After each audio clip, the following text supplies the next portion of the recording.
Hi అండి, నమస్తే. Welcome back to our channel. ఈరోజు వీడియోలో మరో కొత్త రెసిపీతో అయితే మీ ముందుకైతే వచ్చేసాను. అదేంటంటే వంకాయ ఎండు చేప. ఇది చాలా సింపుల్గా క్విక్గా చేసుకునే కర్రీ అండి. హార్డ్లీ 15 to 20 మినిట్స్ టైంలో కర్రీ కుకింగ్ అయితే ఫినిష్ అయిపోతుంది. ఇదో మంచి కాంబినేషన్. దీన్ని మీరు కూడా తప్పకుండా ట్రై చేసి ఎలా వచ్చిందో కామెంట్ సెక్షన్ ద్వారా తెలియచేయండి. మరి ఇంకెందుకు ఆలస్యం, ఈ కర్రీ ప్రాసెస్ని ఎలా చేసుకోవాలో చూసేద్దాం. ఈ కర్రీ కోసం కావాల్సిన మెయిన్ ఇంగ్రీడియంట్స్ ఎండు చేపలు, వంకాయలు. ఫస్ట్ ఎండు చేప ముక్కల్ని బాగా వాష్ చేసుకోవాలి, ఫ్రంట్ బ్యాక్ కూడా. దాని పై లేయర్ పోయే వరకు హార్డ్గా ఉండే దానిపై వేసి రుద్దుకోవాలి. ఎండు చేప ముక్కల్ని ఇలాంటి రాయిపై రుద్దుకుంటే పైన లేయర్ అనేది ఈజీగా అయితే ఊడిపోతుంది. నెక్స్ట్ స్టవ్ ఆన్ చేసుకుని కడాయి పెట్టుకుని ఫ్లేమ్ అయితే మీడియంలో పెట్టి వాష్ చేసి పెట్టుకున్న ఎండు చేప ముక్కల్ని వేసి వేపుకోవాలి. ఇవి ఈజీగా వేగిపోతాయి, సో అక్కడే ఉండి తిప్పుకుంటూ వేపుకోవాలన్నమాట. వన్స్ ఇవి ఇలా బ్రౌన్ కలర్లోకి వచ్చాక పక్కకు తీసి పెట్టుకోవాలి.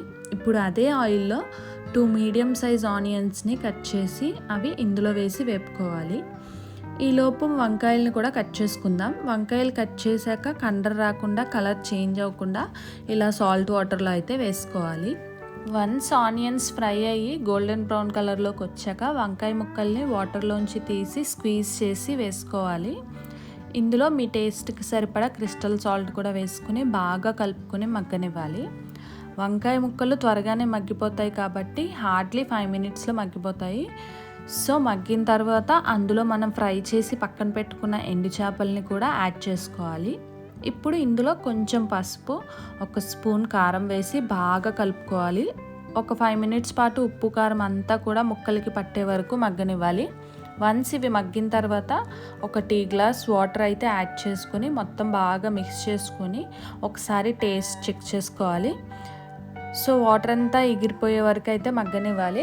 ఇంకా ఒక 5 మినిట్స్ తర్వాత కర్రీ కన్సిస్టెన్సీ చెక్ చేసుకుని కొత్తిమీరతో గార్నిష్ చేసుకోవడమే. సింపుల్ అండ్ టేస్టీ వంకాయ ఎండు చేప కర్రీ అయితే రెడీ అయిపోయింది.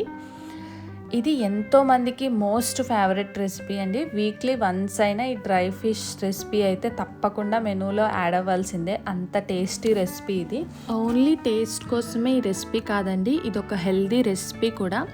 దీని స్మెల్ చూసి నో అంటారు, కానీ దీని హెల్త్ బెనిఫిట్స్ చూస్తే ఖచ్చితంగా ఎస్ అనే చెప్తారు. ఎండు చేపల్లో హై ప్రోటీన్స్ ఉంటాయి అండ్ విటమిన్ B12 అనేది హైగా ఉంటుంది. ఇవి తింటే వెయిట్ లాస్ కూడా అవుతారు అండ్ మన బాడీలో ఉండే బ్యాడ్ కొలెస్ట్రాల్ని తగ్గించి హెల్తీ ఫ్యాట్స్ని అయితే ఇస్తుంది. అండ్ ఇందులో ఒమేగా 3 ఫ్యాటీ యాసిడ్స్ ఉంటాయన్నమాట. కాల్షియం కూడా ఎక్కువగా ఉంటుంది. కనుక వారానికి ఒక్కసారైనా లేదా కనీసం ఒక 15 రోజులకు ఒక్కసారైనా ఎదిగే పిల్లలకు కానీ, ప్రతి ఒక్కళ్ళకి, పెద్దవాళ్ళకి కానీ, చిన్నవాళ్ళకి కానీ అందరికీ కూడా ఇది పెట్టడం అనేది చాలా ఇంపార్టెంట్ అండి. మరి ఇంకెందుకు ఆలస్యం, నేను చెప్పిన విధంగా ఈజీ వేలో ఈ కర్రీని ట్రై చేసి ఎలా వచ్చిందో కామెంట్ సెక్షన్ ద్వారా నాకు తెలియచేయండి. నెక్స్ట్ మరో కొత్త రెసిపీతో మీ ముందుకైతే వచ్చేస్తాను. Thank you for watching our video. See you on next video. Bye.